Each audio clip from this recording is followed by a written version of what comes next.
ಈ ರೀತಿ ದೇವತೆಗಳಿಗೆ ಕಂಟಕನಾಗಿದ್ದ ಹಿರಣ್ಯಕಶಿಪುವನ್ನು ಮಹಾವಿಷ್ಣು ನರಸಿಂಹಾವತಾರ ತಾಳಿ ಸಂಹಾರ ಮಾಡಿದ. ಹೌದು ಬ್ರಹ್ಮದೇವ, ಅತಿ ಕ್ರೂರಿಗಳಾದ ಹಿರಣ್ಯಾಕ್ಷ ಮತ್ತು ಹಿರಣ್ಯಕಶ್ಯಪವನ್ನು ಸಂಹರಿಸಿ ಶ್ರೀಹರಿ ನಮ್ಮನ್ನು ಸಂರಕ್ಷಿಸಿದ.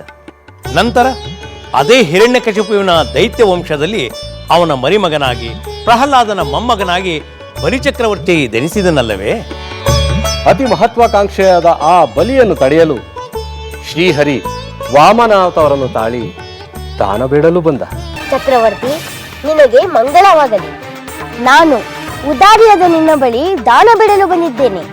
ಬ್ರಹ್ಮಚಾರಿ, ಮಹಾ ತೇಜಸ್ಸಿನಿಂದ ಪ್ರಜ್ವಲಿಸುತ್ತಿರುವ ನಿನಗೆ ನಾನು ದಾನ ನೀಡಲು ಕಾತರಗೊಂಡಿದ್ದೇನೆ. ಹೇಳು, ನಿನ್ನ ಅಪೇಕ್ಷೆ ಏನೆಂದು ಅದನ್ನು ಕ್ಷಣ ಮಾತ್ರದಲ್ಲೇ ಈಡೇರಿಸುತ್ತೇನೆ. ಬಹಳ ಸಂತೋಷ ಚಕ್ರವರ್ತಿ. ನನಗೆ ಹೆಚ್ಚಿಗೆ ಏನೂ ಬೇಡ. ನಾನು ನನ್ನ ಪಾದಗಳಿಂದ ಅಳೆಯುವಷ್ಟು 3 ಹೆಜ್ಜೆ ಭೂಮಿಯನ್ನು ದಾನವಾಗಿ ಕೊಟ್ಟರೆ ಸಾಕು. ಇದೇನು ಬಾಲಕ, ಮಹಾದಾನಿಯಾದ ಈ ಬಲಿ ಚಕ್ರವರ್ತಿಯ ಬಳಿ ಬಂದು 3 ಹೆಜ್ಜೆ, ಕೇವಲ 3 ಹೆಜ್ಜೆ ಭೂಮಿಯನ್ನು ದಾನವಾಗಿ ಕೇಳುತ್ತಾರೆಯೇ? ಅಷ್ಟೈಶ್ವರ್ಯವನ್ನೇ ನೀಡಬಲ್ಲ ನನ್ನ ಬಳಿ ಈ ಅಲ್ಪ ಬೇಡಿಕೆಯೇ? ನನಗೆ ಅಷ್ಟೇ ಸಾಕು ಚಕ್ರವರ್ತಿ. ನನ್ನ ಪಾದಗಳಿಂದಳೆದ 3 ಹೆಜ್ಜೆ ಭೂಮಿಯಷ್ಟೇ ನನಗೆ ಸಾಕು.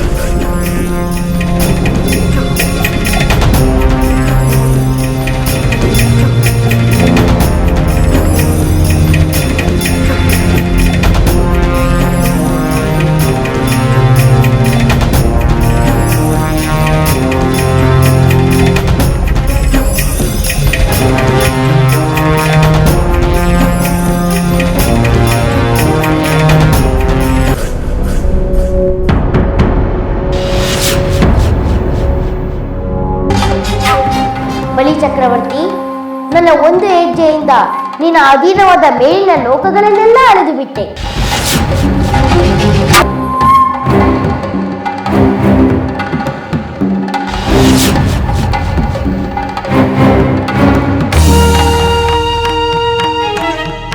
ಬಲಿ ಚಕ್ರವರ್ತಿ, ಇನ್ನೊಂದು ಹೆಜ್ಜೆಯಿಂದ ಇಡೀ ಭೂಮಿಯನ್ನೇ ಅಳೆದು ಬಿಟ್ಟೆ. ಮತ್ತೊಂದು ಹೆಜ್ಜೆಯನ್ನು ಇಡಲು ನಿನ್ನ ಅಧೀನವಾದ ಭೂಮಿಯೇ ಇಲ್ಲವಲ್ಲ. ಈಗ ಏನು ಮಾಡಲಿ?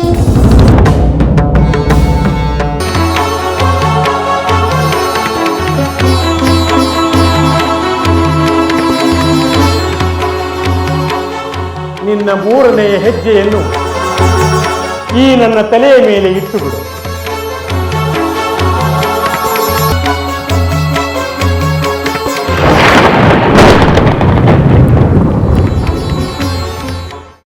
ದೇವತೆಗಳೇ, ಹೀಗೆ ಮಹಾವಿಷ್ಣು ವಾಮನಾವತಾರ ತಾಳಿ ಬಲಿಚಕ್ರವರ್ತಿಯ ವಶದಲ್ಲಿದ್ದ ಲೋಕಗಳನ್ನೆಲ್ಲ ಪಡೆದು ಅವುಗಳನ್ನು ಮುಕ್ತಗೊಳಿಸಿದ.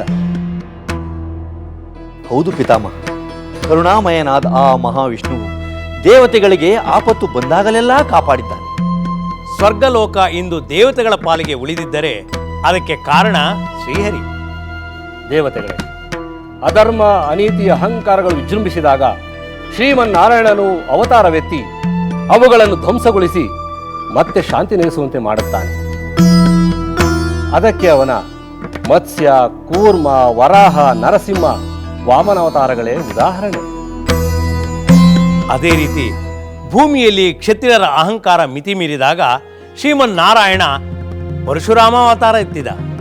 ಹೌದು, ಮದೋನ್ಮತ್ತನಾದ ಕಾರ್ತ್ಯವೀರ್ಯಾರ್ಜುನ ಅನ್ಯಾಯದಿಂದ ತನ್ನ ತಂದೆ ಜಮದಗ್ನಿಯನ್ನು ಕೊಂದಾಗ ಅವನ ಮಗ ಪರಶುರಾಮ 21 ಬಾರಿ ಭೂಪ್ರದಕ್ಷಿಣೆ ಮಾಡಿ ಕ್ಷತ್ರಿಯ ಕುಲವನ್ನೇ ನಾಶ ಮಾಡಿದ.